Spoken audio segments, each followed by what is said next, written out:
Okay, this is the last time I will afflict you. In my previous presentation, I told you about the entire Article 5 process, and I said that whatever I covered there is 100% or 99% absolutely accurate. But we do come to one part of Article 5 where there are disputes, where there are uncertainties, and that has to do with the area of aggregation. Article 5 says that when 2/3 of the states apply to Congress for a convention,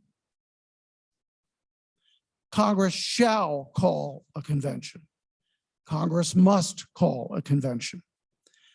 However, the courts tell us that Article 5, like other parts of the Constitution, have to be read in the context of what the words meant when the Constitution was adopted.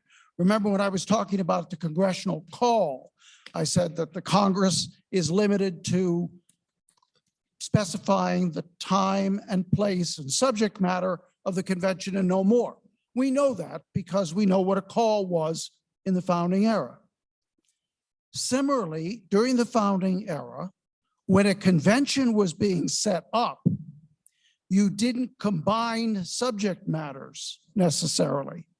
So if one group of states wanted to have a convention to deal with issues of national defense, and another group of states wanted to have a convention dealing with issues of navigation, unless the states agreed, you didn't kind of put them together into one convention.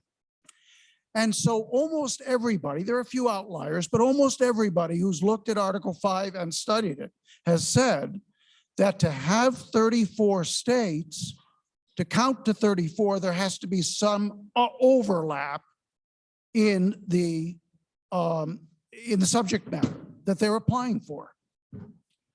So you can't, for example, take 17 states that are in favor of term limits and 17 states that are in favor of balanced budget and aggregate them to form a single convention. That would be contrary to the understanding that the courts and knowledgeable readers have about Article 5. So the next question becomes, how much identity do you have to have in order to aggregate applications? Do the applications have to be absolutely identical? And I think the answer to that is absolutely not. During the founding era, calls and applications were not necessarily identical, but there has to be some kind of overlap of subject matter. There are a lot of issues here, and I'm going to spare you all but two that are relevant right now. You've got a certain number of states that have adopted the Convention of States application. That's a 3-subject application: fiscal restraints, other restraints on the federal government, and term limits. And then you've got 27 states that have adopted applications for a balanced budget amendment. Can they all be aggregated together? Nobody can tell you for absolute certain, but I think the answer to this is probably no.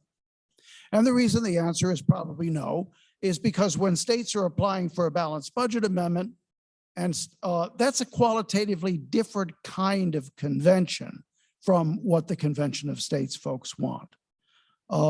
They don't match in the way that we normally think of offers and invitations matching.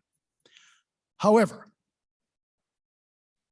in addition to the 27 balanced budget applications, there are also 6 applications outstanding that are out there in which the state legislature has said, we'll agree in convention to talk about anything. Bring it on.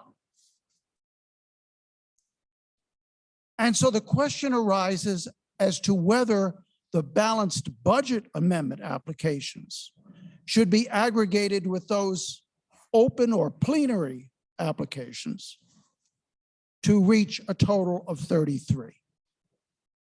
And again, nobody absolutely knows the answer to that. But my own study suggests that the answer is yes. That Congress, in fact, ought to aggregate together, to count together the balanced budget applications with the plenary or open or unlimited applications.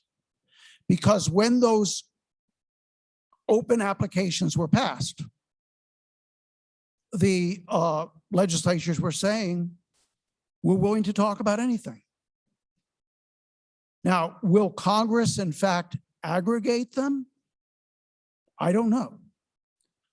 Congress, I think, certainly could. If Congress refused to aggregate them, could you go to a court to force Congress to count them all together? I don't think a court would force Congress to do that. But political opinion could force Congress to do that. It's been suggested that it is really important for South Carolina to pass a balanced budget application. That may very well be true, but let me suggest this. I think it's important for as many states to pass as many applications as possible. So a voice comes up from the grassroots, from the American people, that it is impossible for Congress to ignore. So if you are from Montana, for example, which doesn't have any applications, you can't sit back and wait for South Carolina. You've got to pass your own applications. And you need to pass applications on any subject that you agree with. This has got to be not just a whisper. It's got to be a steamroller.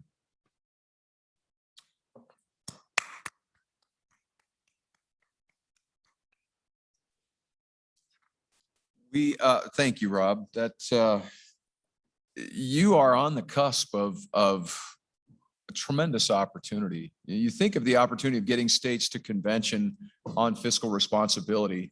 And then I love the states that have agreed to talk about anything. Why would you not want to meet in convention? Why would you not want to meet as a committee of states to talk about the issues of our nation? Why would you not want to meet to discuss about the elements that are happening in our nation when you are already a sworn officer under the U.S. Constitution to deal with these issues? I think that's wonderful. We now have an opportunity to hear from a very, very dear friend. Representative Yvette Herrell started as Representative Yvette Herrell in New Mexico. She was elected to 4 terms in the New Mexico House from 2011 to 2019. She's a founding member of the Article 5 State Legislators Caucus. Kevin Lundberg was here earlier, had to leave early, is also a founding board member of that organization and is a very dear friend. We spent many days traveling around New Mexico together, speaking about federalism issues and how the states take their power to work on restoring balance. I'm proud and pleased to announce that Representative Herrell is the Congresswoman from the 2nd Congressional District of New Mexico. She sits on the Committee, Natural Resources Committee and the Oversight and Reform Committee. And we have the opportunity to hear from Representative Herrell and her commitment to continue to help in this Article 5 effort. Do we have this video ready to go? Let's go ahead and cue the video.